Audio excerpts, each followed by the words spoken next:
John Healey told reporters at a Downing Street briefing that a Russian spy ship, the Yantar, is currently north of Scotland on the edge of UK waters. Mr Healey said it's the second time this year that the Yantar's deployed to UK waters and that crew members on the ship had directed lasers at British pilots to distract them. In a moment, we'll get reaction from our defence and security analyst Michael Clarke and our political correspondent Rob Powell in Downing Street. First, more of what Mr Healey had to say. As I speak, a Russian spy ship, the Yantar, is on the edge of UK waters north of Scotland, having entered the UK's wider waters over the last few weeks. This is a vessel designed for gathering intelligence and mapping our undersea cables. We deployed a Royal Navy frigate and RAF P-8 planes to monitor and track this vessel's every move, during which the Yantar directed lasers at our pilots. That Russian action is deeply dangerous, and this is the second time this year that this ship, the Yantar, has deployed to UK waters. So my message to Russia and to Putin is this: we see you, we know what you're doing, and if the Yantar travels south this week, we are ready. And I want to praise the dedication and professionalism of our armed forces. They work 24/7 every day of the year to keep this nation safe. But this is also a stark reminder that we are in a new era of threat. Our world is changing.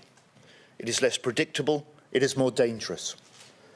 And in the last year alone, we've seen the Israel-Iran war bring the Middle East close to the very brink. Armed conflict break out between India and Pakistan. Chinese spies targeting our democracy at home.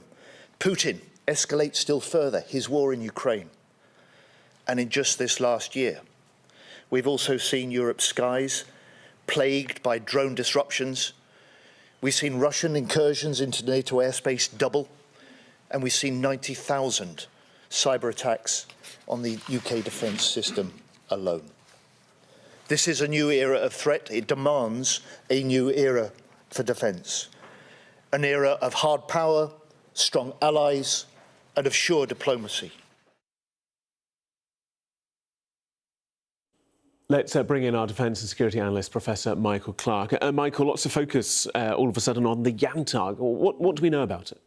Yeah, well, it's been around for about 10 years. I think it was launched in 2014 or 2015.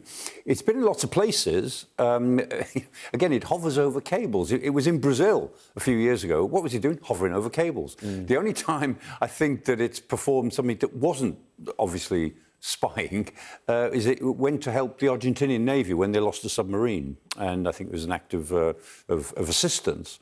But whenever it's been spotted in the Mediterranean, off the Syrian coast, around Cyprus, certainly anywhere in northern waters, it always seems to be hovering over cables or pipelines.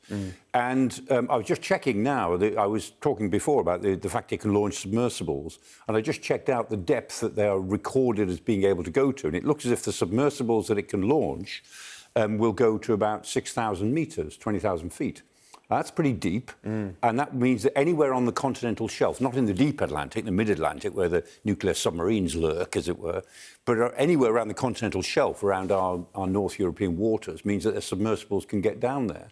And they could be surveying cables and pipelines, or they could be laying charges against cables and pipelines. And there's a difference. I mean, if cables are damaged and destroyed, and that happens quite a lot, actually, by accident as well, they can be replaced. Anchors being dragged across, exactly, for example, deliberately or not. Yeah. And cables do get damaged and destroyed, but there are so many cables that there's usually a way round. It's just a nuisance, but you reroute things. Pipelines are different because pipelines don't often have backup. So if a pipeline is destroyed or damaged, then somebody's got to get down there and repair it with all the damage it does in the meantime.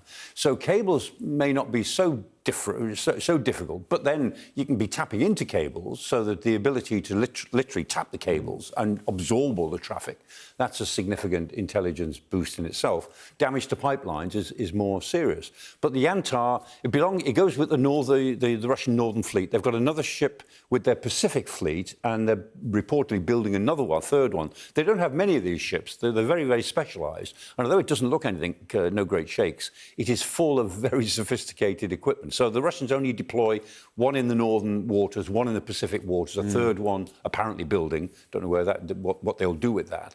But it's a nuisance ship as far as NATO is concerned, and it's tracked pretty consistently wherever it goes. It's probably got greater capability and reliability than some of the Russian actual naval vessels do. They've the Kuznetsov. Yeah, I mean the Russian carrier, the Kuznetsov, it always goes with tugs because it breaks down so often, and it leaves plumes of smoke everywhere it goes. When it goes through the channel, it's kind of it's a joke. I mean, it really is a joke. Its capabilities. I think the Russians have become so embarrassed by the Kuznetsov that they don't actually deploy it. But some of the stuff they do, their navy, their northern fleet, Kuznetsov aside, is not at all bad. They've modernised quite a lot of it. This is the second time that this has popped up in British waters. It was around earlier in the year, and there are actual images from Daring class Type 45 destroyer there. Yeah, that's the Type 45. Yep. There it is, Daring class. You can always tell because of the big sort of pyramid on the top. That's where all the radar is. And they're very capable ships. Sadly, we've got 6 of them. We've only ever got 3 of them at sea at the moment, because of problems with 3 alongside, as they say. So the best we can do is get 3 to, and they're heavily in demand in the Mediterranean and the Gulf because they're very capable. But we have 6. We have 6 of those, and why? Why is the Yantar popping back up again now towards the end of the year? Any speculation? Well, we don't know what the Russians are thinking, other than that they're seeing how far they can push us, and a lot of these things, like the drone incursions into Polish airspace and drones that close European airports. I think they're trying to make the point to the Europeans that the United States is not really supportive of Europe very much these days in defence terms. You are on your own, and we are capable of bringing pressure to bear. So in a way, partly I think it's an attempt to frighten the Europeans, to keep reminding the Europeans that if you keep on supporting Ukraine, there are things we can do, and the Americans will let us. Whether that's right or not, I think that's part of the message. And I think, too, I mean, the Russians are on a long-term project to map and know where all the pipelines and cables are, and to understand what they would do if they wanted to interfere with these things. Because if we get into let's say, a militarized crisis with Russia, then it's a fair bet that will be accompanied by quite a lot of cyber attacks, quite a lot of disruption. And we don't really know how bad that disruption could be and how much we've built resilience against it. The government says that they're aware of it, they are building resilience, and they are, but until it's tested, we just don't know. The Russians thought they would do that with Ukraine in 2022, and they failed. They tried a massive cyber attack in February 22 as they invaded Ukraine. Didn't work. And the big companies actually got Ukraine's data out onto the cloud and preserved it. And so it's not automatic that all this would work, but undoubtedly that's part of their planning for conflict. Interesting, actually. John Healey, the Defence Secretary, is saying there have been 90,000 attempted cyber attacks against UK defence systems in the last year alone. It's indicative of the fact it's not just a physical threat, but there are digital manifestations. That's the MOD's figure, 90,000 in the last year, which is more than ever before. Remarkable, absolutely remarkable. Michael, good to have you with us.